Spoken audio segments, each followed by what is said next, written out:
450페이지 4장입니다.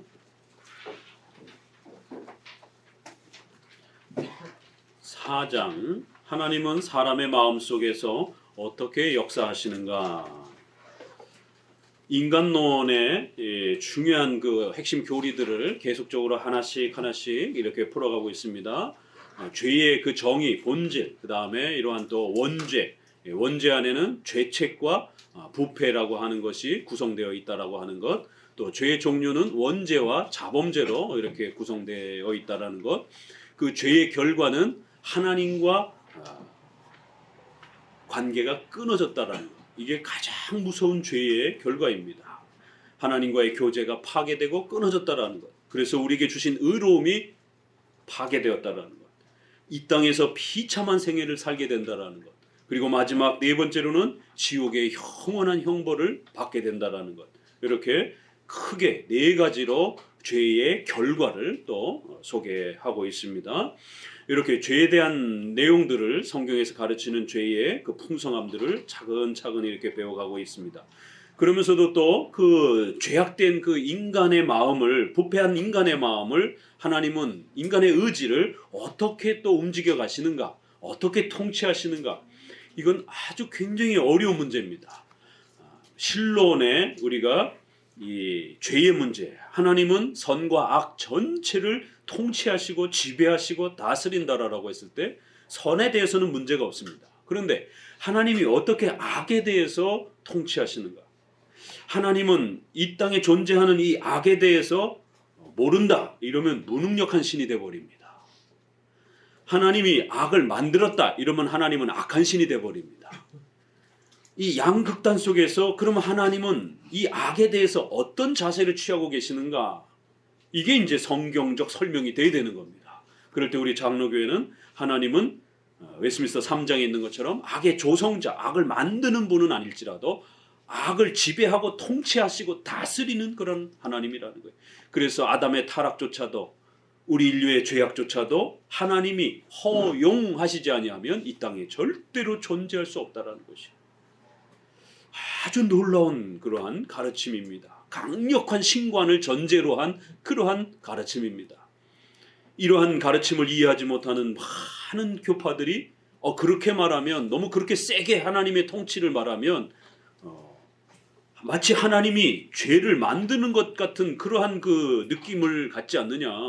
인간은 자기 죄에 대해서 책임이 없는 것처럼 인간의 도덕과 윤리가 망가지지 않느냐, 이렇게 시비를 붙이는 겁니다. 네, 물론 그런 위험도 있습니다. 어리석고 무지한 인간의 이러한 그 성경에 대한 이해의 한계 때문에 그런 어려움이 있을 수 있어요. 그럼에도 불구하고 우리가 구데기 무서워서 장 못 담그냐라고 하는 이러한 우리의 속담이 있는 것처럼 간혹 우리 연약한 성도들의 부족함 때문에 하나님의 그 죄에 대한 통치를 오해해서 마치 하나님이 죄를 조장하는 것처럼, 등 떠미는 것처럼 오해할 수도 있어요. 그러나 그거 무서워가지고 이 강력한 성경에서 말하는 하나님의 절대 주권과 악을 지배하고 통치하시는 하나님의 전능하신 이 신비로움들을 성도들에게 가르쳐주지 않는다라면 두 가지 문제가 발생합니다. 하나님은 무능력한 신이 돼버리고 성도들이 고난과 환난과 어려움에 빠졌을 때 나락으로 떨어져 버리게 됩니다. 이런 일이 발생이 되는 것이에요. 그래서 신론에서도 하나님의 절대 주권과 작정과 섭리의 이 위대한 통치가 악과 어떻게 연결되는가, 악과 어떤 관계 속에서 우리가 이걸 설명을 해야 되는 것인가가 어려웠던 것처럼, 그래서 허용적 작정이라고 하는 하나님의 작정, 주권의 통치는 죄와 관련해서는 좀 더 수동적으로, 좀 더 소극적으로 표현하는 거예요. 적극적으로 표현하는 게 아닙니다. 선에 대해서는 하나님이 했다, 하나님이 시켰다, 하나님이 움직였다, 얼마든지 다양한 강한 표현들을 써서 적극적으로, 능동적으로 표현해도 됩니다. 그러나 죄와 관련해서는 인간에 대한 책임을 분명히 물어야 되기 때문에, 그러면서도 또 그 모든 역사가 하나님의 지배 속에서 일어난다라고 하는 절대적 하나님의 통치와 인간의 죄에 대한 책임을 어떻게 조화를 시킬 것인가, 이 성경이 스스로 그것을 설명하는 것이에요. 그래서 악에 대한 부분에 대해서는 분명히 하나님이 통치하시고 다스리시고 지배하시지만, 그러나 하나님이 만드셨다, 등 떠밀었다, 악을 강요하셨다, 이런 표현은 성경에 안 나옵니다. 그 부분을 조심하면서 그럼에도 불구하고 악을 통치하시고 다스리시고 하나님이 인도하셨다라는 표현은 나옵니다. 그렇기 때문에 소극적으로 표현하는 거고, 좀 더 수동적으로 표현하는 것이고, 좀 더 허용적 형태로 그렇게 표현하는 겁니다. 그러나 하나님이 모르는 상태에서 허용이 된 게 아니라 그 모든 게 작정 속에서 일어난다라는. 그래서 허용이라는 소극적 단어와 작정이라는 단어가 이렇게 하나의 교리적 단어로 형성이 된 겁니다. 허용적 작정, 허용적 섭리라는 단어를 꼭 기억해 두셔야 됩니다. 이것이 최선이에요. 이 이상 그 신비를 우리가 설명할 방법과 단어도 없고, 접근의 어떤 이 방식들이 성경에 가리워져 있습니다. 더 깊이 설명해도 우리가 모르는 거예요. 이 정도 성경이 설명하고 있는 것입니다. 자, 그러면 지난번 신론에서는 하나님의 주권 관점에서, 작정 관점에서 봤다라면, 인간론에서는 인간의 죄와 노예 의지 관점에서 하나님이 인간의 이 죄와 악에 대한 이 부패한 인간을 어떻게 다스리고 통치하는가, 인간이 선을 택하고 악을 택할 때 하나님은 어떻게 관여하시는가, 하나님은 아예 관여를 안 하시는가, 하나님은 또 반대로 그 모든 것을 하나님이 다 시키는가, 이러면 악을 행하도록 하나님이 뭔가 강요하시는가, 이렇게 설명하면 큰일 나는 거예요. 그래서 분명히 하나님은 악을 행하도록, 인간이 악을 행하도록 강요하시는 건 아니지만, 인간이 악을 행하고 선택하는 데 있어서 하나님은 선뿐만 아니라 인간의 악을 행하는 데 있어서도 강력한 힘과 하나님의 뜻을, 작정과 섭리를 집행하신다는 겁니다. 목사님, 그게 어떻게 논리적으로 그게 반대되는 말인데 그게 이해가 되나요? 저는 여기까지밖에 설명할 수가 없습니다. 더 깊이, 더 풍성하게 설명할 방법이 저에겐 재주가 없어요.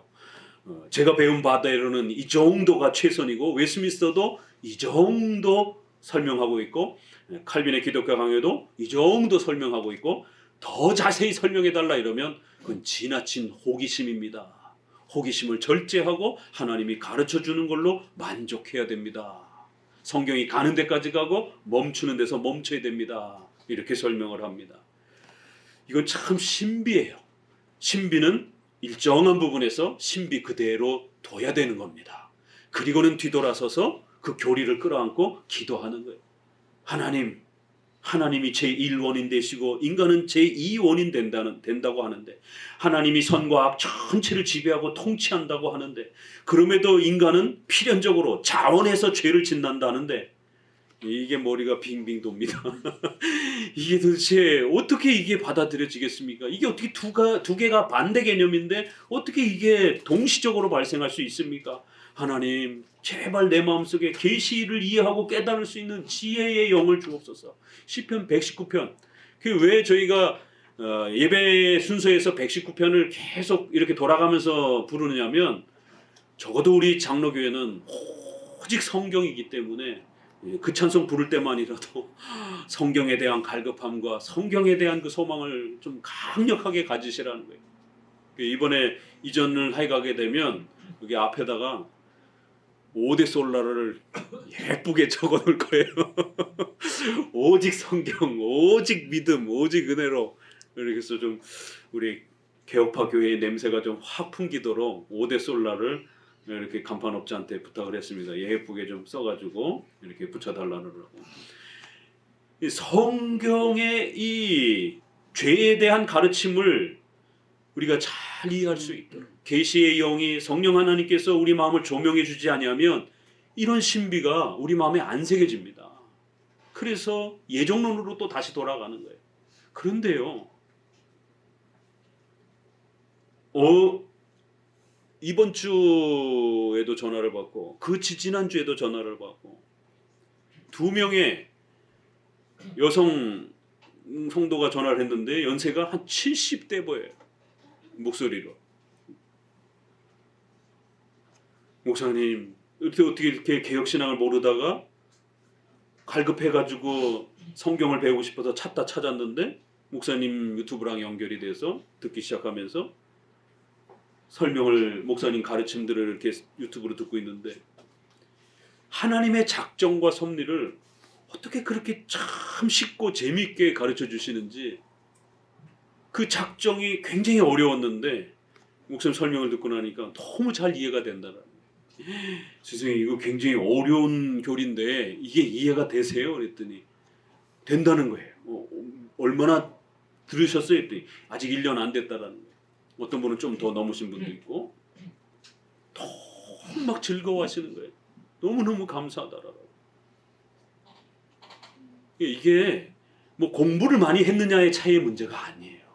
하나님께서 성령 하나님이 그 마음을 열어주시느냐 안 열어주시느냐에 따라 어떤 사람은 예정론 설교를 들으면 굉장히 불편한데 작정론 설교, 섭리론 설교를 노예의지론, 전적 부패 이 설교를 들으면 굉장히 불편한데 어떤 사람은 너무너무 즐거이 듣는 거예요. 그래서 연세가 드신 그런 분이 와서 그렇게 전화를 와갖고 목사님 책을 구입하고 싶은데 어떻게 해야 되느냐라고 해서 책 다 가르쳐드리고 너무너무 쉽고 재밌다는 거예요. 그러면서 자기의 인생을 돌아보니까 하나님의 섭리가 하나님이 인간의 마음속에 나를 어떻게 지배하시고 다스렸는지 너무너무 잘 이해가 된다는 것이. 그래서 결단하고 교회를 옮겼다라는 것이. 왜 저희 교회로 오시나? 그래가지고 지역이 어디예요? 그랬더니 대구라는 거예요. 대구요?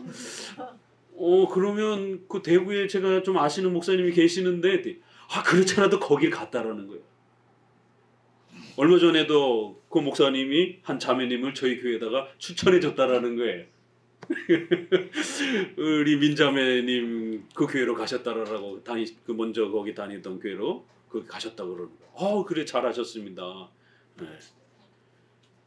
도무지 일반 교회에서 설교를 듣기가 너무 힘들어서 이런 개혁파 신앙을 가르치는 교리를 가르치는 교회로 옮겨야 되겠다 결단하고 그렇게 교회로 옮기셨다라고 그러더라고요. 아주 잘하셨습니다. 연세가 많으신 분들이 교회에 옮긴다는 게 쉬운 일이 아닌데 교리를 가르치는 교회가 없더라는 거예요. 깨닫고 나서 하나님의 작정, 섭리 이런 걸 더 배우고 싶은데 그걸 가르치는 교회가 없더라는 것이. 그래서 대구를 뒤지기 시작하다가 이렇게 연결돼서 한 교회를 찾았습니다. 그렇지 않아도 저도 거기를 추천하려고 했는데 잘하셨습니다. 이러한 교리를 배우는 게 너무 즐겁고 기쁘다라는 것이. 여러분, 교리가 사람을 살리는 겁니다. 성경이 우리를 살리는 것이에요. 하나님은 사람 마음속에 어떻게 역사하는가?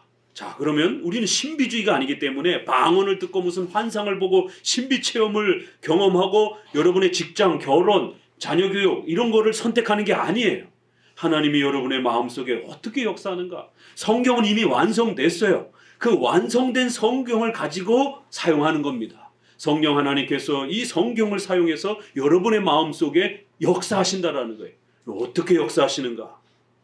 갑자기 막 성경 보자리 확 떠올랐다 이런 개념이 아닌 거예요. 성경을 자세히 배우고 그 성경을 깨닫고 이해해가는 겁니다. 그러면서 우리가 선과 악을 선택할 때에 하나님께서는 또 어떤 영향력을 끼치시는가? 이것은 신비의 영역이 분명히 있습니다.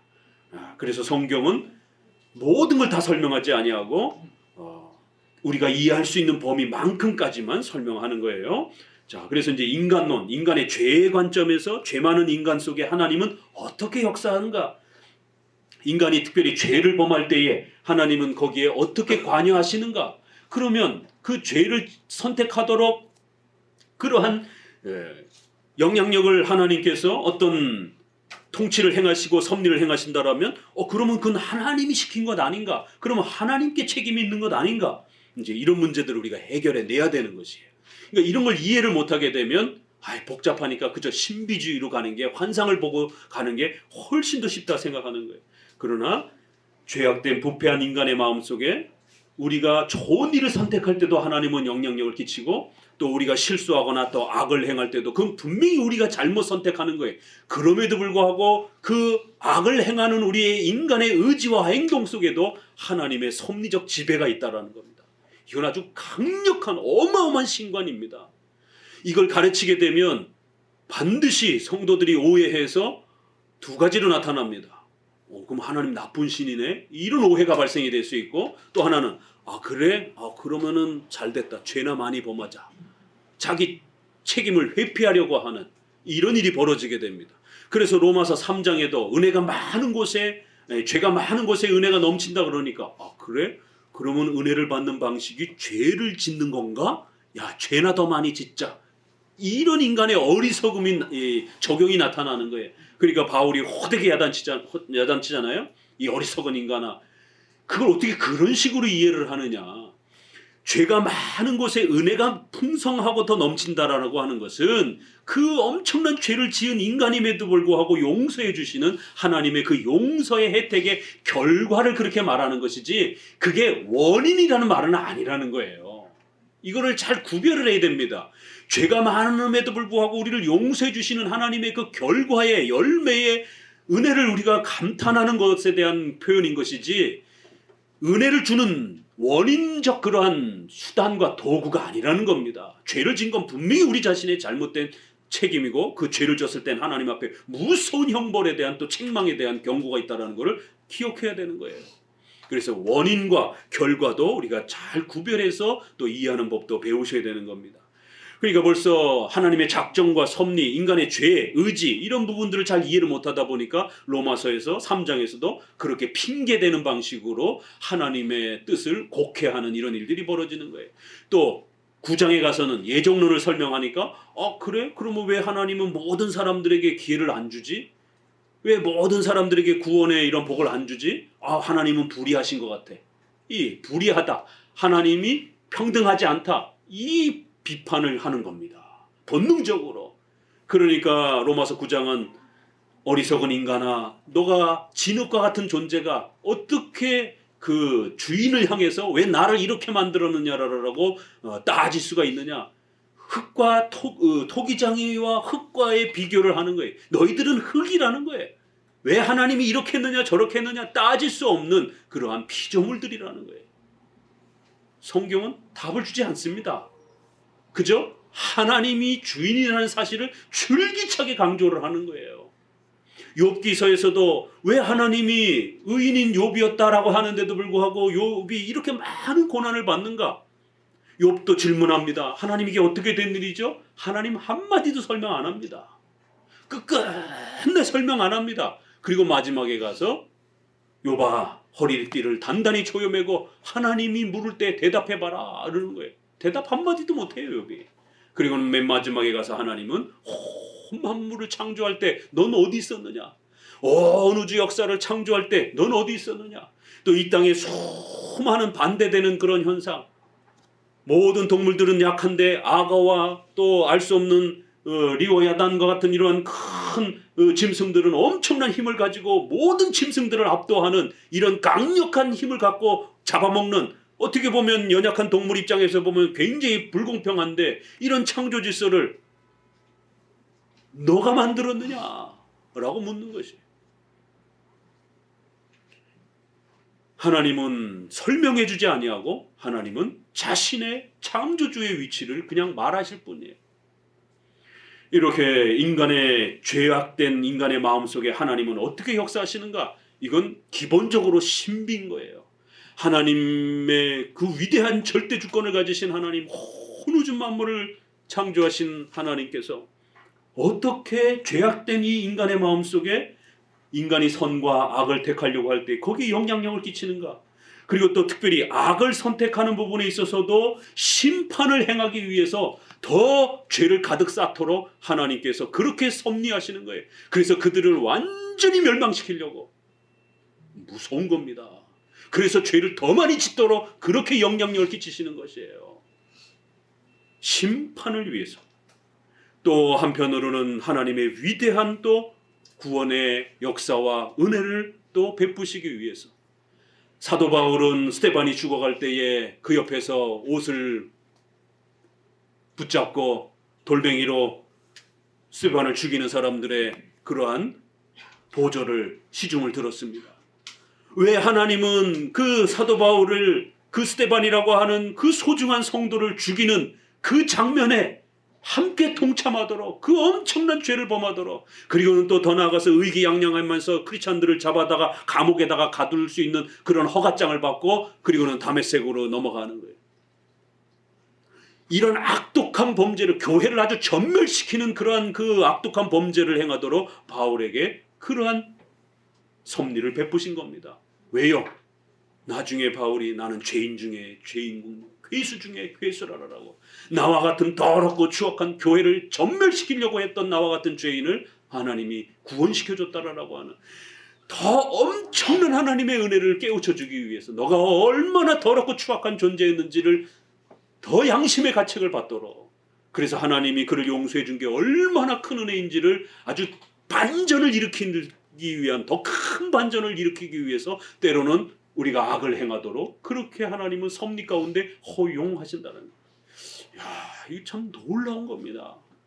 그래서 우리가 하나님의 이 절대 주권적인 이 통치와 지배권을 계속해서 성경을 통해서 우리 마음속에 집어넣어야 되는 겁니다. 그래서 우리 머릿속에, 마음속에 0.1%, 또 1%만큼이라도 이거 내가 한 것 같은데, 이거 내가 해야 되는 것 같은데, 이러한 인간의 공로주의적인 이러한 생각이 1%라도 우리 마음속에 싹 트일 수 없도록 아주 차단을 시켜버려야 되는 거예요.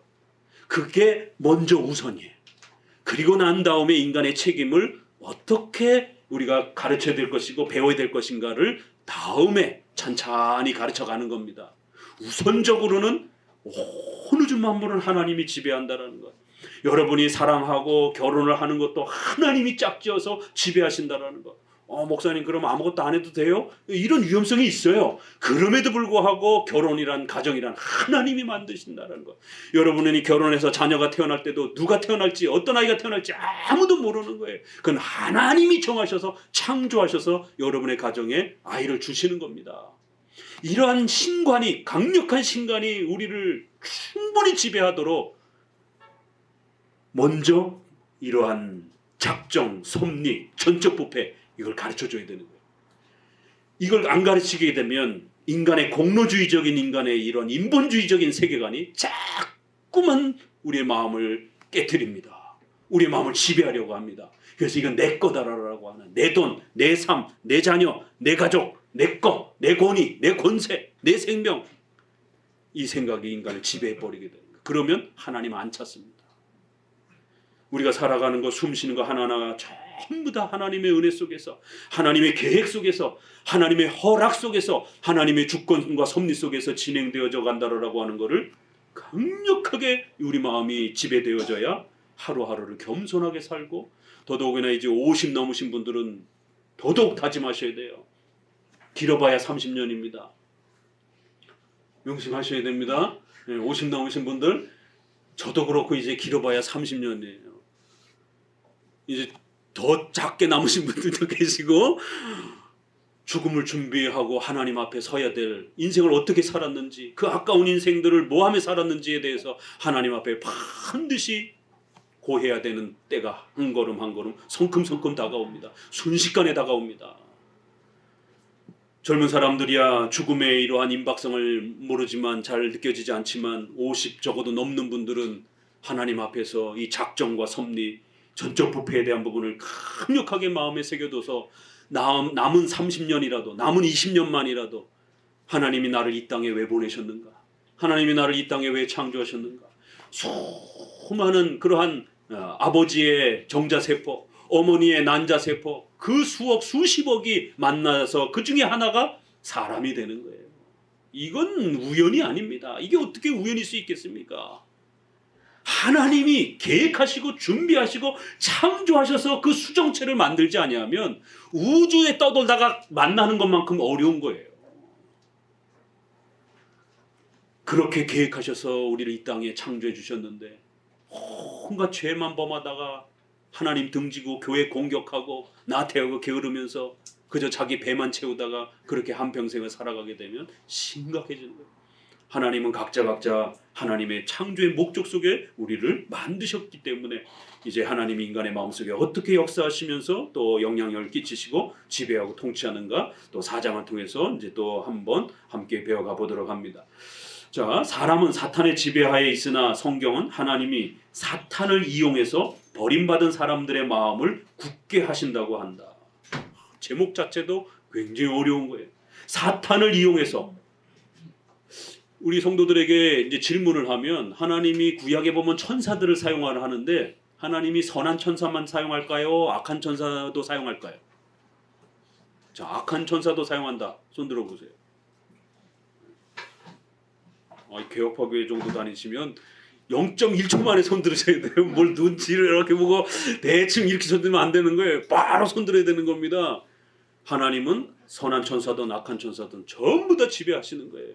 욥기서에서 욥에게 이런 고통을 허락하실 때는 악한 천사를 사용하잖아요. 아하방을 죽일 때도 악한 천사들을 사용하잖아요. 요한계시록에도 보게 되면 악한 천사도 사용하는 겁니다. 자, 사탄을 이용해서 버림받은 자들, 벌받아야 될 자들의 이 죄악과 악행을 더 강력하게 쌓도록 만든다는 거예요. 아니, 하나님이 사탄을 이용하신다? 악한 천사를 이용하신다? 이게 가능한가? 네, 가능한 거예요. 아니, 그럼 어떻게 하나님이 죄의 영향을 받지 않고 악의 영향을 받지 않고 그 악한 사탄과 악한 천사를 지배하지? 이게 지배 가능한 겁니다. 그러니까 우리 수준에서 자꾸 생각하니까 하나님이 악한 자에게 뭔가를 명하시고 시키면 하나님이 책임이 돌아가는 것처럼, 더러운 걸 만지면 마치 더러워지는 것처럼, 이게 우리 수준의 생각이에요. 그러나 하나님은 전능하신 분이기 때문에 더러움에 물들지 않으면서도 얼마든지 그 더러운 그 역사들을 하나님은 통치하시고 지배할 수 있는 거예요. 그래서 우리 선조들이 늘 즐겨 썼던 비유 중에 하나가, 삼위일체에서는 비유를 사용하면 안 되지만 작정과 섭리는 비유가 가능합니다. 태양이 이 땅에 있는 모든 생물들을 자라게 합니다. 그러나 또 태양은 이러한 단백질을 갖고 있는, 이런 육체를 갖고 있는 이러한 생물들을 죽으면 썩게 만듭니다. 그 썩고 부패한 건 분명히 태양의 영향을 받는 거예요. 그렇다고 해서 태양이 더러워지지는 않습니다. 그렇죠? 오히려 태양은 더 순도 100%의 그런 열을 가지고 지구에 영향을 끼치고 있는 것이에요. 태양 때문에, 그 열 때문에 썩고 부패하여 흙에 썩어지지만, 그러나 태양은 절대로 단 0.1%도 짐승이 썩고 사람이 썩는 거에 대해서, 부패하는 거에 대해 영향을 받지 않듯이 하나님은 그 더럽고 악한 자들, 사탄, 악한 천사들을 사용한다 할지라도 하나님은 전혀 영향을 받지 않는 것이, 이게 바로 전능하심 때문에 그런 겁니다. 우리 생각에는 그게 불가능한 것처럼 보여지지만 성경은 하나님의 전능하심은 그게 가능하다라고 말하는 것이. 어떻게 가능합니까? 신비로 안 가르쳐줘요. 그냥 성경이 침묵하고 있어요. 그냥 가능하다고만 말하고 있습니다. 1항, 사람은 악마의 세력하에 있으며 참으로 기꺼이 그를 따른다. 이게 이제 우리가 지금까지 배웠던 인간의 전적 부패, 노예의지 상태죠. 내가 잘못 생각하는 것이 아니라면 사람이 죄의 멍에를 메고 노예가 되어 자기의 본성만으로는 선을 사모하여 결심하거나 선을 추구하려 노력할 수 없다는 것을 우리는 앞에서 충분히 말했다라는 겁니다. 노예의지, 의지는 가지고 있지만 노예 상태라는 거예요. 그뿐 아니라 우리가 강제와 필연성의 차이를 지적했지만 사람은 필연적으로 죄를 짓게 되나 역시 자진해서 짓는 것이다. 강제적으로 하나님이 등 떠밀어서 우리가 죄 짓는 게 아니에요. 우리 스스로 죄를 범하는 겁니다. 그럼에도 그 죄의 역사는 하나님의 뜻과 계획 속에서 또 이루어지는 겁니다. 우리가 자원해서 죄를 짓는 거예요. 그럼에도 하나님은 그 죄의 역사를 지배하시고 섭리하신다라는 거예요. 따라서 밑에 줄, 우리는 그런 행동에서 악마와 사람이 각각 담당하는 몫을 확정해야 한다. 그 다음에 어떤 악한 행위에 하나님의 행동이 개입한다고 성경이 알림으로 하나님에게 악행의 일부를 돌리는 것이 마땅한가 하는 문제에 대답해야 된다.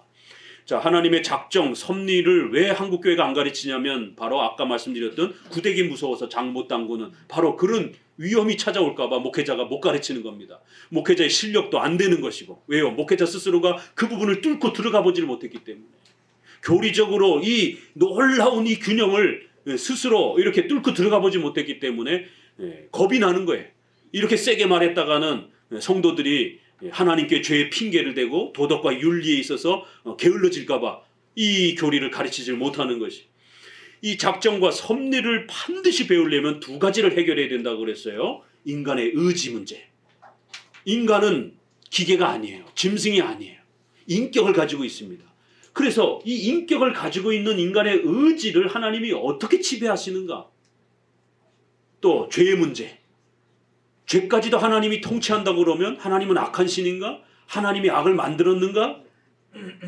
도대체 이 악을 어떻게 설명해야 되는가? 왜요? 악까지 포함해서 하나님이 전부 지배한다라고 우리 장로교는 그렇게 말했기 때문에 여기에 대해서 대답해 줘야 된다라는 거예요. 두 가지.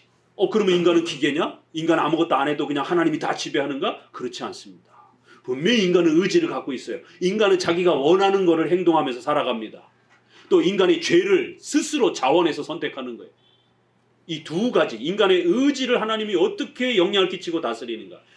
인간이 죄를 짓는데 하나님이 그 역사를 지배한다라는 거예요. 그런데 하나님에게는 전혀 죄의 영향이 끼쳐지지 않는다라는 거예요. 이게 어떻게 가능한가? 의지와 죄의 문제를 정확하게 성도들에게 설명해서 성도들이 이거를 깨닫지 못하면 이 작정과 섭리 교리는 배우지 못합니다.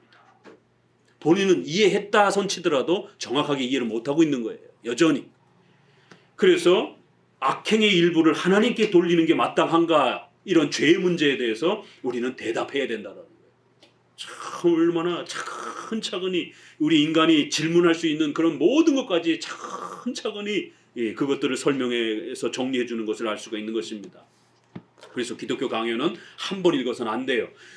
미리 읽어오시고 또 저와 함께 읽고 집에 가서 아이들 또 가르치면서 요약해서 또 한 번 하고 그러면 적어도 3번 정도는 여러분들이 읽으시는 것이 되는 겁니다.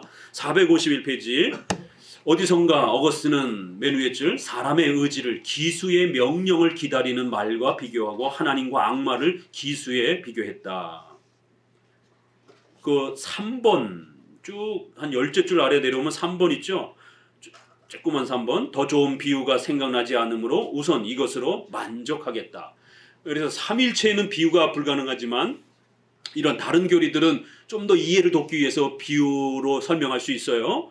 어거스틴은 말과 기수로 비유를 했다라는 거예요. 칼빈도 이거 이상 더 좋은 비유를 자기도 아직 못 찾았다라는 거예요. 그러니까 이걸로 쓰자라는 겁니다. 우리는 인간은 말이라는 거예요. 우리 말 위에 누가 타느냐에 따라 방향이 달라진다라는 거예요. 하나님이 타면 선한 쪽으로 움직여가고 사탄이 우리 위에 타면 악한 쪽으로 진행이 된다라는 겁니다. 이렇게 하나님이 인간을 어떻게 지배하시느냐에 대한 이 문제는 비유로 말하자면 말과 기수와 같은 그렇게 비유할 수도 있다라는 거예요. 그만큼 우리 인간은 하나님에게서도 영향을 받고 있고 사탄에게서도 영향을 받고 있다라는 겁니다. 3번 그 밑에 줄 자연인의 의지는 악마의 세력에 예속되어 그 선동을 받는다고 한다. 이것은 당연히 주인에게 복종하지 않을 수 없는 노예들이 싫으면서도 복종하는 것과 같이 우리의 의지는 싫어서 반항하면서도 악마의 명령을 듣도록 강요를 받고 있다는 뜻이 아니다. 반항하면서 막 나는 어쩔 수 없어, 나는 어쩔 수 없이 죄를 졌어, 이런 게 아니라는 거예요. 인간은 자원하면서 죄를 짓는 거예요. 그러면서 또 사탄의 영향을 받는 겁니다. 도리어 반대로 사탄의 관계에 사로잡혀 있는 의지가 필연적으로 항상 시키는 대로 순수히 복종한다는 뜻이다. 아담이 타락할 때도 사탄이 유혹하죠. 하와와 아담이 자원해서 또 따먹는 거예요. 사탄의 유혹과 인간의 의지가 함께 작동이 되는 겁니다. 이 고린도 후서 4장 4절 이게 이런 게 성경에 나오나요? 네, 성경에 나온다라는 거예요. 고린도후서 4장 4절 읽어봅니다. 이 세상 신이 믿지 아니하는 자들의 마음을 혼미케 하여 그들이 복음의 광명을 보지 못하고 멸망할 운명이 된다고 한다. 이 세상 신 사탄이 믿지 않는 자들의 마음을 혼미케 한다라는 거예요. 요즘에 또 뭐 젊은 친구가 뭐 김영현? 김영현. 네.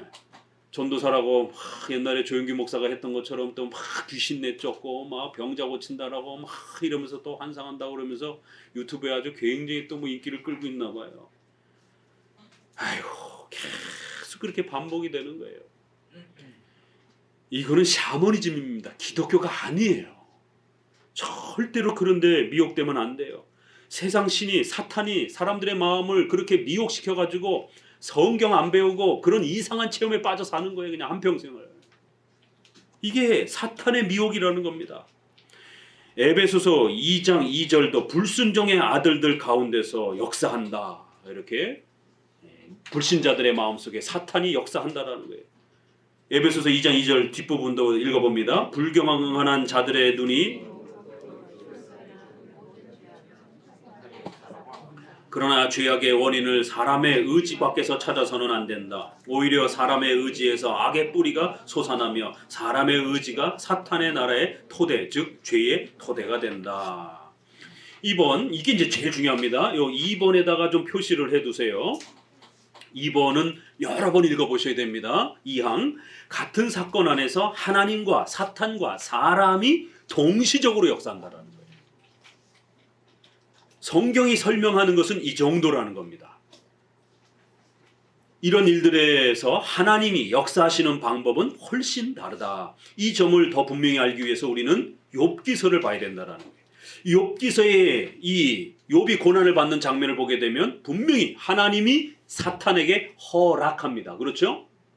그러자 사탄은 어떻게 해요? 주변에 그 욥이 다스리고 있는 그 주변 지역의 원수들을 사용하는 거예요. 사탄은. 그래서 영토를 빼앗으려고 그 주변 부족들을 마음을 막 선동시켜가지고 욥을 공격해 오도록 만듭니다. 하나님은 사탄에게 허용하십니다. 사탄은 악한 자들의 마음을 선동하는 거예요. 그래서 욥이 어려움을 겪습니다. 이런 모든 역사는 사탄에게서 나온 거라고 욥기서 1장 12절에서 이렇게 표현합니다. 이 사건에서 사탄이 아무 짓도 하지 않은 것이 아닙니다. 그러나 욥 자신은 이 사건에서 하나님의 역사를 인정하고 갈대아 사람들이 약탈한 것은 하나님이 가져가신 것이라고 말합니다. 이게 놀라운 거예요. 분명히 내 주변에 나를 싫어하는 부족들이, 내 원수들이 우리를 공격한 거예요. 그런데 사탄이 거기에 작동을 한 겁니다. 그런데 욥은 그 너머를 더 보는 거예요. 사탄까지도 지배하는 하나님이 허락하셔서 이 모든 고난이 나에게 주어졌다라는 것을 고백하는 겁니다. 주신 자도 여호와요, 가져가신 자도 여호와요. 이걸 이해를 못하는 부인이 뭐라 그래요? 가서 하나님이나 실컷 고백하고 가서 죽어. 이렇게 또 부인이 옆에서 또 작정과 섭리를 이해 못하는 또 부인이 그렇게 또 자기 고난받는 남편을 갖다가 또 막 그렇게 조롱하는 모습을 보게 됩니다. 아내와 남편이 같은 신앙을 추구하는 게 얼마나 복된 일인지 기억하셔야 됩니다. 거꾸로도 마찬가지죠. 이거 아무리 사랑하는 남편과 아내지간에도 이 신앙의 이 깊이가 이게 다르면 조롱하고 비웃고, 아니 하나님이 도와준다며 그러면서 왜 당신은 이 모양 이 꼴이야, 아이 도와주지도 않는 하나님, 아이 버려 그냥, 이러면서 욕을 하는 것이에요. 부인이랄지라도 이해를 못하는 거예요. 그러니까 욥이 주신 자도 여호와요, 우리의 생명을 가져가시는 자도 여호와요, 고난도 주시는 분도 여호와요, 복도 주시는 분도 여호와요, 다 모든 것이 하나님께서 이루어진다는 거예요. 욥기서는 이걸 가르치는 겁니다. 욥기서는 잘 참으면 2배 3배 복 받는다, 이런 기복주의 설교로 설명하면 큰일 납니다. 이 하나님의 절대 주권이 부패한 인간의 마음속에 인간이 악을 선택하고 또 죄를 범할 때 어떻게 지배하시고 역사하는가, 또 인간의 인생 전체를 하나님이 어떻게 지배하는가, 이거를 가르치는 이 신비로운 영역의 말씀입니다. 그래서 여기서도 욥기서를 계속 언급합니다. 분명히 사탄이 한 짓이에요. 그런데 그 사탄에게 허용하셨던 하나님의 주권과 섭리 역사를 또 잊어서는 안 된다라고 말하는 거예요. 욥기서 1장 22절 그 뒤에부터 읽어봅니다. 같이 읽습니다. 우리는 어떻게 동일한 이 일을, 같이 읽으세요. 읽으면서 또 기억하셔야 됩니다. 사탄을 하나님의 동역자로 만들거나 하나님을 악의 조성자로 만드는 일이 없이 하나님과 사탄과 사람이 같이 한 일이라고 할 수 있을까? 만일 우선 행동의 목적을 생각하고 다음에 행동하는 방법을 생각한다면 해결하기 쉽다. 분명히 우리 주변의 악한 자들이 악을 범한 거예요. 분명히 사탄이 벌인 일이에요. 그런데도 이 모든 계획을 짠 것은 하나님이십니다. 이런 세계관, 신앙관을 가지셔야 돼요. 우리 성도들의 삶 속에 또 이렇게 이제 자영업을 앞두고 있는 우리 청년도 있고, 가셔서 가지고 많이 팔아주세요. 공짜로 달라고 하시면 안 돼요. 더 많이 팔아주고 오셔요. 이렇게 자영업을 할 때 자영업이 잘 될지 안 될지 어떻게 알겠습니까? 이거 다 하나님의 계획 속에서 분명히 내가 원해서 자영업을 하는 거예요. 그러나 그 자영업이 이제 성공할지 안 성공할지 그건 아무도 모르는 것이요. 하나님이 그 모든 역사를 지배하는 것이요. 여러분의 또 개별적으로 회사를 다니고 또 가정의 어려운 일에 이런 힘든 일에 처했을 때에 또 얼마 전 수술을 하신 이런 또 성도도 계시고 이런 모든 일들이 하나님의 계획과 역사 속에서 일어납니다. 이 신관을 내 것으로 삼지 못하면 이 신관이 우리를 지배하지 아니하면 시시때때로 하나님께 대한 원망, 불평, 시비 하나님이 뭔가 잘못한 거 아닌가? 하나님이 이거 나한테 뭔가 참 불평하게 부당하게 행하시는 것 아닌가? 하나님께 대한 서운함과 원망이 자꾸 우리 마음속에 솟구칩니다. 그럴 때마다 이걸 잘라낼 수 있는 것은 하나님의 작정과 섭리교리밖에 없어요. 이게 뭐 눈에 보여야 없애지요. 이게 마음의 문제이기 때문에 그 마음이 우리 마음속에 파고들기 시작하면 그때부터는 못 막습니다. 파고들기 전에는 막을 수 있어요. 그러나 이제 그게 마음에 한번 파고들기 시작하게 되면 남편과 아내지간에 신뢰가 한번 깨지면서 금이 가기 시작하면 그때부터는 회복하기가 어려워요. 그렇죠? 우리가 부부지간에도 살다 보면 뭔가 의심을 하기 시작해요. 핸드폰을 막 보고 싶은 막 의심이 들기 시작해요. 이러면 심각해지는 거예요. 뭐 저희 부부도 뭐 비밀번호 없이 그냥 막 서로 막 보고 그래요. 그러나 법적으로는 분명히 남편과 아내의 이런 부분을 보는 것도 법적으로 문제가 있어요. 그러나 뭐 남편과 아내지간에 뭐 비밀이 뭐가 있겠어요.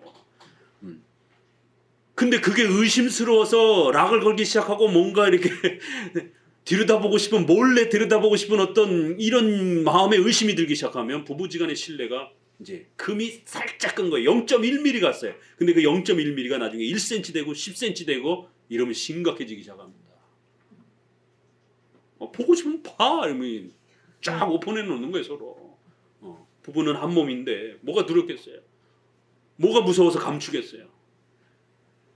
하나님에 대한 신뢰도 금이 1cm가 가게 되면 10cm 되고 100cm 되고 1m 되고 수십만 킬로의 우리의 마음의 깊이에 이제 금이 가기 시작합니다. 그럼 못 막습니다. 그 다음부터. 그래서 그러한 유혹으로 사탄이 우리 마음을 깨려고 할 때마다 작정과 섭리교리로 노예의지 전적 부패로 아주 강력하게 차단해 놔야 되는 거예요. 이걸 해결할 수 있는 방법은 두 가지라는 거예요. 꼭 기억하셔야 돼요. 두 가지. 뭐죠? 목적과 방법을 기억하면 된다라는 거예요. 이거는 굉장히 신비로운 영역이에요. 어떻게 하나님이 역사하시고 사탄이 역사하고 인간이 역사하는가? 이 세 주체가 동시적으로 일한다라는 거예요. 오늘 교통사고가 났어요. 내가 실수해서 교통사고가 난 거예요. 깜빡 졸아가지고. 그런데 사탄이 우리 생명을 위협하려고 그렇게 또 성도들이 교통사고 나도록 그렇게 또 위협합니다. 하나님이 그 교통사고를 허용하신 겁니다.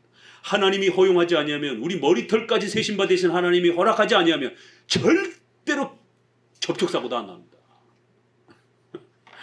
근데 그러니까 이 가르침을 까딱 잘못 이해하면 접촉사고가 확 났어요. 그러면 우리 인간의 또 이 연약하고 어리석음 때문에 뭐가 생각이 제일 먼저 드냐면 하나님 접촉사고라도 좀 안 나게 해주시는 방법으로 나를 섭리로 가르쳐주면 더 좋을 텐데. 분명히 배우긴 배웠어서 이것까지도 하나님의 섭리 안에서 일어났다라는 게 그동안 이제 섭리 작정 배웠으니까 이것도 분명히 하나님 섭리 안에서 일어난 거겠지. 일단은 그렇게 또 그래도 우리 한마음교회 성도들은 거기서부터 출발합니다. 그런데 두 번째 단계에서 아직 배움이 미흡하면 삐끄덕하는 거예요. 그래도 접촉사고가 안 나서 좀 돈도 안 나가고 좀 안 다치고 이런 방법으로 좀 섭리로 좀 더 가르쳐 주시지 왜 접촉사고가 나게 해서 가르치시지? 이렇게 약간 부족한 형태로 아니 왜 하나님이 접촉사고 나게 해서 훈련시키면 안 됩니까? 이거에 대한 벌써 아직 이게 정착이 안 돼 있는 거예요. 하나님은 욥이 고백하는 것처럼 주시는 자도 여호와여, 가져가시는 자도 하나님. 하나님이 눈물 젖은 빵으로 여러분을 훈련시킬지 아니면 엄청난 부귀영화로 여러분을 훈련시킬지 그건 하나님이 알아서 하시는 거예요. 그런데 우리 인간은 본능적으로 뭐예요? 부귀영화로 좀 훈련시켜 주시면 얼마나 좋을까 그러는 거예요. 눈물 젖은 빵으로 호되게 눈물을 아주 그냥 쏙쏙 빼도록 이렇게 훈련하는 건 본능적으로 싫은 겁니다. 그렇지만 우리가 자식을 키워가면서도 아이들이 이렇게 좀 고생도 하고 어려움도 겪어보도록 부모가 이렇게 또 때로는 전폭적으로 도와주지 않고 좀 기다려보고 이렇게 훈련을 시키지 않습니까? 하물며 인간을 내 부모도 그렇게 훈련을 시키는데 하나님께서 우리를 훈련시키는 과정에서 이 땅에서 우리가 죄와 싸워가야 되는데 그렇게 온실 속에서 큰 화초처럼 그렇게 커가지고 이 거친 세상에 내놨을 때 어떻게 견딥니까? 그러니까 하나님이 아예 애초에 온실을 없이 키우는 거예요. 그래서 확 온실 다 찢어버리고 그냥 풍랑과 그냥 비바람 아래서 성도들이 그렇게 모종에서 크도록, 그러면 그 모종에서 이제 저 밭에다가 딱 심으면 그자 심자마자 쭉쭉쭉쭉 자라가는 거예요. 그런데 이게 노지에서 이게 이 식물이 처음부터 크지 않으면 온실에서 키워놨다가 노지에다가 탁 내놓으면 아이고 이러면서 빼짝빼짝 말라가는, 조그만 시험 닥쳐도 접촉사고 요만큼만 났어도 하나님이 왜 이러지? 이런 서운한 마음이 확 찾아 들어오는 거예요. 그렇기 때문에 하나님께서 목적과 방법으로 달리 하신다라는 겁니다. 사탄은 목적과 방법이 달라요. 우리를 괴롭히는 악한 자들은 목적과 방법이 다른 거예요. 서로 목적과 방법이 다 다른 거예요. 그렇기 때문에 하나님은 얼마든지 악한 상황을 지배하시고 허용하셔도 하나님은 때묻지 않는 거예요. 더러움이 묻지 않는 거예요. 왜냐하면 하나님은 처음부터 욥을 괴롭히려고 이 일을 시작한 게 아니에요. 하나님은 욥을 더 성장시키고 욥에게 더 풍성한 하나님의 은혜를 주고자 하는 목적을 갖고 시작한 거예요. 그리고 그 방법도 하나님은 선한 방법으로 진행하신 것입니다. 다만 사탄이 악한 방법으로, 악한 목적으로, 불신자들이 악한 목적으로, 악한 방법으로 욥을 공격한 겁니다. 하나님은 선한 목적으로, 선한 방식으로 하나님은 역사에 가시는 것입니다. 그게 우리 눈에 보이기에는 사탄과 악한 자들이 우리를 공격하니까 어두운 것만 우리 눈에 보이는 거예요. 지금 처한 상황이. 그러나 그 방법이 우리 눈에는 어두워 보이지만 하나님은 전능하시기 때문에 여러분의 질병, 재정적인 고난, 또 가족 간의 어려움, 이러한 힘든 상황들을 통해서도, 그 방법을 통해서도 하나님은 모든 것이 합력하여 선을 이룰 수 있는 거예요. 로마서 8장 20 몇 절? 몇 절? 로마서 8장 28절. 이런 중요한 성경 구절들을 꼭 외워두셔야 됩니다.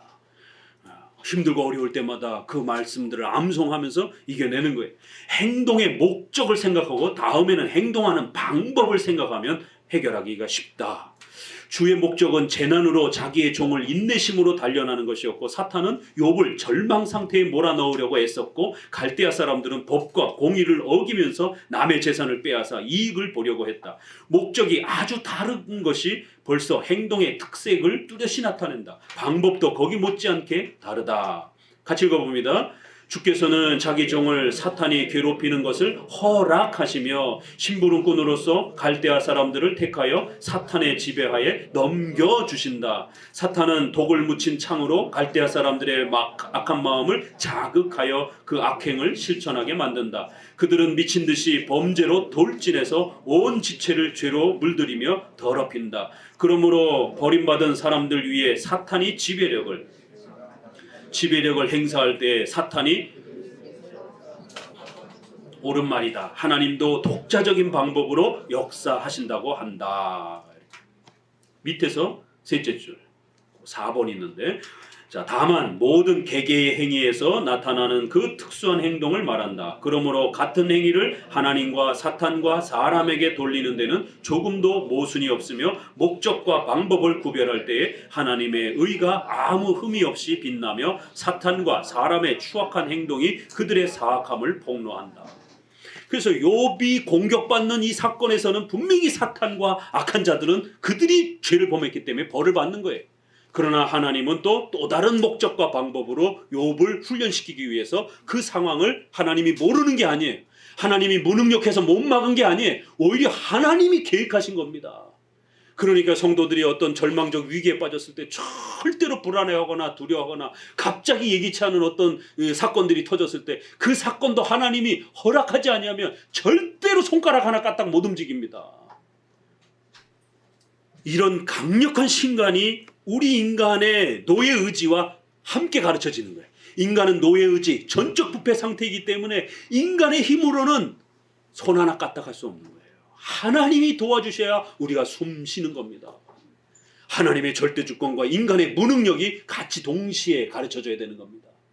그럼 우리가 하루하루 살아가는 게 정말 하나님의 은혜다라는 것을 다시 한번 더더욱 이렇게 고백하게 됩니다. 현빈이가 최근에 코로나 뒤늦게 걸려가지고 후유증 때문에 아주 그냥 해롱해롱하면서 그냥 집에 그냥 뻗어가지고 그냥 들어가지고 일어나지도 못하고 유독 그 후유증을 심하게 겪더라고요. 이제 조금 회복이 됐나봐요. 이제 살겠다 그러는 거예요. 하나님의 주권과 섭리와 작정을 생각하십시오. 밥도 못 먹었어요. 밥도 넘기질 못해갖고 막 구역질이 나고 그러니까 소화되는 것도 하나님이 소화시켜 줘야 되는 겁니다. 밥상에 앉아가지고 섭리와 작정을 배울 시간이에요. 그런 시간은 하나님이 먹게 해주셔야 먹을 수 있는 겁니다. 나중에 좀 회복된 다음에 가르쳐요 아빠. 지금이 배울 시간입니다. 이 아플 때가 아파야 하나님을 찾습니다. 잊지 마십시오. 하나님이 살려주셔야 하루하루를 사는 겁니다. 그래서 가끔씩 아파야 돼요. 안 아프면 올챙이적 생각 못하고 내 힘으로 사는 것처럼 자꾸 거만해진단 말이에요, 인간은. 그래서 하나님이 중간중간에 이렇게 우리가 어려움을 겪는 겁니다. 그러면서 정신 다시 바짝 차리는 거예요. 내가 또 게을러지고 나태해졌구나. 내가 느슨해졌구나. 마치 내 힘으로 사는 것처럼 내가 또 착각했구나. 다시 또 긴장하고 경각심을 갖는 겁니다. 자, 3항 마음이 굳다라는 것은 무슨 뜻인가? 이제 성경에 이런 표현이 나온단 말이에요. 마음을 강팍하게 했다. 마음을 굳게 했다. 마음이 망가지게 했다. 이런 표현들이 나온단 말이에요. 하나님이 그렇게 시켰다라는 표현들을. 그럼 이거 어떻게 읽어내야 되는가? 자, 교부들은 이 사실을 단순하게 인정하는 것을 신중히 회피하는 때가 있었다. 불신자들이 하나님이 하시는 일에 대해 불경한 말을 할까봐 두려워했기 때문이다. 오늘날도 그런 겁니다. 오늘날도 목회자들이 이 작정과 섭리 교리를 세게 말하지 못하잖아요. 왜요? 불신자들이 하나님의 하시는 일에 대해서 불경한 말을 할까봐, 인간의 도덕과 윤리가 망가질까봐 적극적으로 못 가르치는 거예요. 이 신중한 태도를 나는 충심으로 칭찬하는 동시에 우리가 단순히 성경의 교훈을 지킨다라는 그런 목적 때문에 그랬다라면 조금 더 위험하지 않다라고 생각한다. 그러니까 그게 순수한 의도 속에서 그런 것이다라면 이해한다라는 거예요. 그러나 거기에 머물러 있으면 안 된다라는 거예요. 더 적극적으로 가르쳐야 된다라는 거예요. 어거슨까지도 저 미신을 버리지 못한 때가 있었다. 그러면서 또 책망하잖아요, 교보들은. 어거슨조차도 이런 실수를 했다라는 거예요. 소극적으로 작정과 섭리를 가르치질 않는 거예요. 예정론을 안 가르치려고 하는 거예요. 그러면 안 된다는 겁니다. 예컨대 마음이, 같이 읽어봅시다. 중요한 표현이니까. 마음이 완강하게 되며 눈이,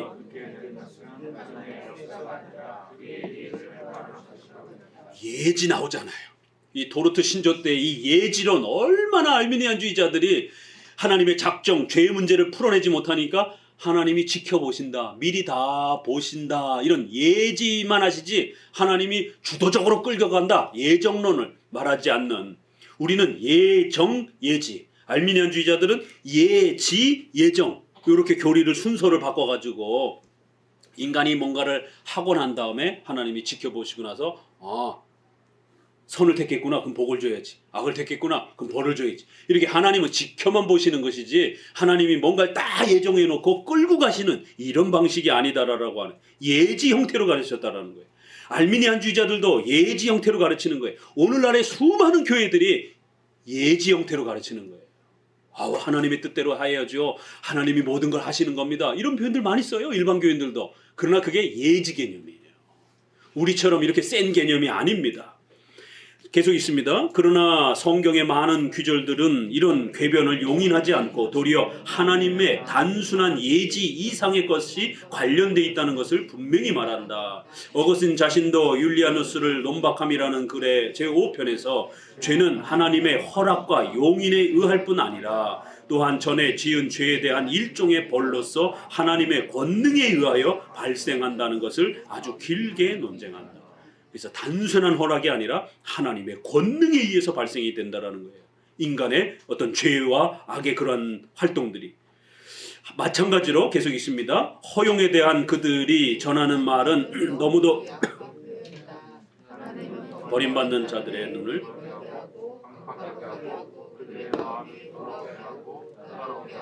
재촉하게 하신다고 자주 말한다. 이사야 6장에 이런 멀게 하고 강박하게 하고 그렇게 또 가게 하신다라는 거예요. 하나님이 행하신다라는 거예요. 이런 표현이 있구나, 성경에. 이 점을 나는 다른 곳에 더 자세히 가르쳤다. 같이 읽습니다. 우리가 예지나 허용으로 도피하는 동안은 이 역사의 성격은 도저히 설명되지 않는다. 그러므로 우리는 이 역사를 두 가지 방법으로 발생한다고 대답해야 된다. 하나님의 광명이 제거되면 암흑과 맹목 상태만이 남는다. 그의 영이 제거되면 우리의 마음은 돌과 같이 굳어진다. 그의 인도가 없어지면 우리의 마음은 비틀거리고 구부러진다. 이와 같이 하나님이 사람에게서 복종하며 바르게 따르는 능력을 빼앗으실 때 하나님이 그들의 눈이 멀며 마음이 굳고 비뚤게 만드신다고 말하는 것은 당연하다. 자, 두 가지 방법으로 이걸 해결하는 거예요. 이걸 해결하는 방법이 있습니다. 첫 번째, 어떻게 하나님이 악한 자가 악을 행하도록 행하시는가라고 할 때 하나님이 주셨던 일반 은총의 은혜를 주지 않는 거예요. 보편적으로 주셨던 지식과 지혜로움, 선악을 분별하는 이런 인격적 판단력, 이런 걸 하나님이 더 이상 주지 않는 거예요. 그것도 다 하나님이 주셨던 거기 때문에. 그러니까 인간이 지혜로움을 받지 못하니까 어떤 일이 벌어져요? 악한 것만 보이는 거예요. 그래서 첫 번째는 하나님이 보편적으로 주셨던 은혜를 차단시켜 버리는 거예요. 그러니까 하나님이 악을 짓도록 막 등을 떠밀고 강제하는 게 아니라는 겁니다. 하나님은 주셨던 은혜를 그냥 안 주시기만 해도 인간은 그냥 막 악으로 돌진하는 겁니다. 첫 번째는 하나님이 은혜를 더 이상 주지 않는다는 거예요. 일반 은총에 대한 은혜를, 분별의 은혜를, 선을 선택할 수 있는 용기를 더 이상 안 준다는 거예요. 그러면 인간은 죄를 짓게 돼 있어요. 그냥 내버려둬도. 그런데 이것만 갖고는 안 돼요. 또 하나가 있어요. 두 번째 방법은 같이 읽습니다. 이 말들이 원래 가진 뜻에 훨씬 더 가깝다. 즉 하나님은 자기의 진노의 실시자인 사탄을 시켜 자기의 심판을 집행하시기 위해서 뜻대로 사람의 목적을 정하며 의지를 격발하며 노력을 강화하신다. 거기서 머물러는 안 된다는 거예요. 두 번째, 우리가 알 수 없어요. 우리에겐 신비로 담겨 있습니다. 하나님의 절대 전능한 주권 속에 사탄을 움직이신다. 악에 물들지 않으면서도 얼마든지 악한 자들을 명령하신다라는 거예요. 이건 신비의 영역이라는 거예요. 여기까지 말해야 된다는 거예요. 왜요? 성경이 여기까지 말하기 때문에. 그래서 두 가지. 하나님은 소극적 방식으로 은혜를 더 이상 주지 않는 방식으로 차단하면 인간은 악에 더 몰아칩니다. 두 번째, 그럼에도 불구하고 성경은 그 정도 수준에서 머무르는 게 아니라 긍정적이고 적극적인 표현으로도 얼마든지 하나님은 악한 자를 사용하신다. 하나님은 악한 자를 이용하신다. 하나님은 악한 자를 들어 이스라엘 백성들을 치는 거예요. 바벨론을 들어 남유다를 치는 겁니다. 아수르를 들어 북이스라엘을 그렇게 책망하는 거예요. 그래서 그들에게 권세도 주고 그들에게 나라의 국가의 힘도 일으켜가지고 조그마한 변방의 나라가 갑자기 힘을 가지기 시작하면서 전 제국을 다 엎어버리는 바벨론의 이러한 역사가 일어나는 겁니다. 하나님이 시키셨다 이렇게 말을 하는 거예요. 적어도 이 정도 두 가지로 얘기해야 된다라는 거예요. 하나는 소극적 방식으로, 하나는 적극적인 방식으로. 그래서 시온왕이 이스라엘 백성을 통과를 허락하지 않는 것은 하나님이 그의 성품을 완강하게 하시고 그의 마음을 강팍하게 만드셨기 때문이라고 모세는 말한다. 이 지나가겠다고 하는데 아모리 왕 시온 왕과 또 바산 왕 옥이 지나가기만 하면 되는데 우리가 물을 먹고 양식을 먹으면 돈 내겠다 그랬어요. 그런데 이 바산 왕하고 옥 왕이 공격하는 거예요. 저것들이 돈 낼까? 설마 혹시 우리 공격하는 거 아니야? 미리 겁을 먹어가지고 지나가고 있던 이스라엘 백성들을 공격하기 시작한 겁니다. 하나님이 그들의 마음을, 악한 자들의 마음을 강팍하게 하셔서 그들의 눈이 뒤집히게 만드셔가지고 이스라엘을 공격하게 만들었고, 그리고 이스라엘을 강력하게 힘을 주셔서 그 두 나라를 전멸시켜 버렸다라는 거예요. 왜요? 하나님은 그 땅을, 요단 동편 땅을 주려고. 그래서 이 요단 동편 땅이 므낫세 지파, 갓 지파의 땅이 되는 거고, 9지파 반이 이 서쪽 땅의 지배를 갖는 겁니다. 하나님은 이렇게 계획하셔서 아모리 왕 시온 왕과 바산 왕 옥의 마음을 움직이셔서 그렇게 전쟁에 나오도록. 이게 성경의 역사라는 겁니다. 신명기 2장 30절에 그를 우리 손에 붙이시려는 것이 하나님의 계획하신 목적이었다. 여러분, 질병 때문에, 어떤 재정적 어려움 때문에 어떤 고통을 겪습니다. 그러나 지금은 그 이유가 다 드러나지 않습니다. 힘들고 어렵죠. 그러나 잘 참아내셔야 돼요. 왜요? 그 재정적인 어려움이, 질병의 어려움이, 또 가정의 어떤 어려움이 향후 1년 뒤에, 5년 뒤에, 10년 뒤에 여러분에게 어떤 더 좋은 기회를 주기 위한 수단으로 사용되어진 경우가 허다합니다. 우리가 일반적으로 인생을 살아도 지금은 굉장히 어려웠는데 그 나를 어렵게 한 사람이 오히려 내가 결정적으로 사업을 크게 할 때 그 사람이 나중에 나를 도와주는 어떤 그런 일들이 우리 주변에도 참 많잖아요. 인생을 살아보게 되면. 하나님은 그렇게 또 우리를 더 미래에 뭔가 새로운 일을 역사하시기 위해서 지금 관계를 맺게 하는 거예요. 우리 주변에 어떤 불편함들이 이렇게 서로 교제하게 만드는 거예요. 그래서 나중에는 그 바탕을 통해서 그 사람이 우리를 더 많이 도와주도록. 그러니까 우리의 안목은 여기밖에 못 보는 거예요. 그러니까 여기만 보고 불평하지 마시고 하나님의 주권과 섭리를 멀리 내다보고 견디고 이겨내 가시라는 겁니다. 사항, 성경에서는 하나님이 불경건한 자들을 대하시는 신뢰. 자, 그러면 이제 성경을 보자라는 거예요. 정말 그런 얘기가 나옵니까? 첫째 방법에 의하면 다음과 같다. 그러면서 충성된 자의 말을 없이 하시며 늙은 자의 자식을 빼앗으시며, 이렇게 욥기서, 계속 욥기서 엄청 많이 나옵니다. 시편 107편 뒤에도 보면 마찬가지로 여호와여 어찌하여 우리로 주의 길에서 떠나게 하시며 우리의 마음을 강팍하게 하사. 이렇게. 아니, 이거는 이스라엘 백성들이 죄를 짓는 건데 이거를 이렇게 악해지는 거를 하나님이 하셨다 이렇게 표현하는 거예요. 이사야 63장. 이 구절들은 하나님이 사람들 안에서 어떻게 역사하시는 것보다 그들을 버리심으로써 그들을 어떤 종류의 인간으로 만드시는가 하는 것을 우리에게 더욱 깨우쳐 주는 것이다라는 거예요. 이런 미묘한 차이는 참 어려운 거죠. 자꾸 반복하면서 이런 표현이 어떤 차이가 있는 것인지 읽어내야 되는 겁니다. 또 가장 대표적으로는 바로의 마음을 완강하게 만드시는 이 표현. 내가 그 마음을 강팍해 하고, 출애굽기 7장. 바로의 마음을 완강케 하며, 출애굽기 10장. 강팍해 만드셨다고 한다. 10장 20절. 주께서 바로의 마음을 부드럽게 만드시지 않은 것이고 곧 굳게 만드신 것인가? 물론 그것이 사실이지만 그것뿐이 아니다. 주께서는 바로를 사탄에게 넘겨주셔서 그 강팍한 마음이 아주 굳어버리게 하신 것이다.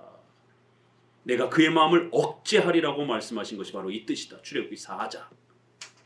애굽을 탈출한 후에 가는 곳마다 그곳 주민들이 그들을 원수로 대했다. 무엇이 그들을 선동했는가? 참으로 모세는 그들의 마음을 완강하게 만든 것은 주시라고 설명했다. 신명기 2장. 시편 105편 그가 저희 마음을 변하여 그 백성을 미워하게 하셨다라고 하나님이 그렇게 움직이셨다라고 말합니다. 시편 105편. 그 밑에 줄 완강하게 만드셨다 또는 변하셨다 한즉 즉 이것은 계획적으로 그들을 굽혀서 그런 상태로 만드셨다라는 거예요. 이사야 5장 26절 아래로 보게 되면 에스겔 12장 13절에 이렇게 올무와 방망이, 도끼, 도구, 회초리 하나님이 사용하는 수단들이라 이렇게 쓴다라는 거예요. 밑에서 넷째 줄 어거스는 이제 이렇게 표현합니다. 같이 읽어봅니다. 사람들이 죄를 짓는다는 사실은 그들이 하는 일이다. 그들이 죄 가운데서 이런 짓 저런 짓을 한다는 사실은 하나님의 권능에서 유래한다. 하나님은 마음대로 암흑을 나누시기 때문이다. 이렇게 아주 놀랍게 하나님의 절대 주권과 섭리가 어떻게 인간의 마음을 지배하시는지, 때로는 인간의 의지를 수단으로 사용하시기도 하시고 또 은혜 베푸시는 것을 중단하시기도 하는 방식으로, 그러나 더 신비로운 것은 우리가 알 수 없는 방식으로 하나님이 강력한 주권을 행하셔서 그 악한 자의 마음과 생각과 판단을 이끌어 가신다는 거예요. 그래서 절대로 하나님이 계획하신 바에서 벗어나지 못하게 반드시 그 죄를 범하는 그 목적으로 향하도록, 그래서 그들이 더욱 벌을 받도록. 무서운 거예요. 이런 말을 하게 되면 하나님이 그러면 죄를 짓는 분입니까? 아니요. 그런 분은 아니에요. 하나님은 죄의 조성자나 죄를 만드는 분은 아니에요. 그러나 그 악한 자들이 반드시 벌을 받도록, 그 죄에 빠지도록 하나님은 사탄을 사용하시고 악한 자의 마음을 움직이셔서 반드시 그 벌을 받도록 그 죄를 행하게 만든다는 거예요. 그래서 심판을 받게 만든다. 바로를 벌하시기 위해서 그렇게 행하셨다는 겁니다. 어떻게 그게 가능합니까? 저도 알 수 없습니다. 그 무한한 하나님의 위대한 주권 역사 속에서 그렇게 선과 악 전체를 지배하시는 그런 하나님이시기 때문에 가능하다라고 말합니다. 그래서 우리의 실수와 연약함까지도 하나님이 사용하셔서 모든 것을 합력하여 선을 이루시는 그 위대한 하나님의 섭리를 의지하며 살으라는 거예요. 그게 우리를 지켜줄 수 있는 유일한 위로고 소망이라는 거예요. 돈이요? 돈 가지고 있으면 뭐합니까? 난치병에 탁 걸려가지고 못 치료하면 돈이 무슨 소용이에요. 건강이 또 아무리 좋으면 뭐해요? 돈이 없는데. 하나님이 도와주셔야 한 걸음 한 걸음 우리가 살아가면서 그렇게 사는 겁니다. 그렇기 때문에 하나님을 서운케 하면 안 되는 거예요. 교회 생활 잘하고 주일 성수 잘하면서 십계명에 벗어나지 않도록, 하나님 서운케 하지 않도록 그렇게 잘 순종하면서 사셔요. 그러면 하나님이 여러분의 생애를, 삶을 반드시 책임져 줄 겁니다. 오늘 4항까지 보도록 합니다. 하나님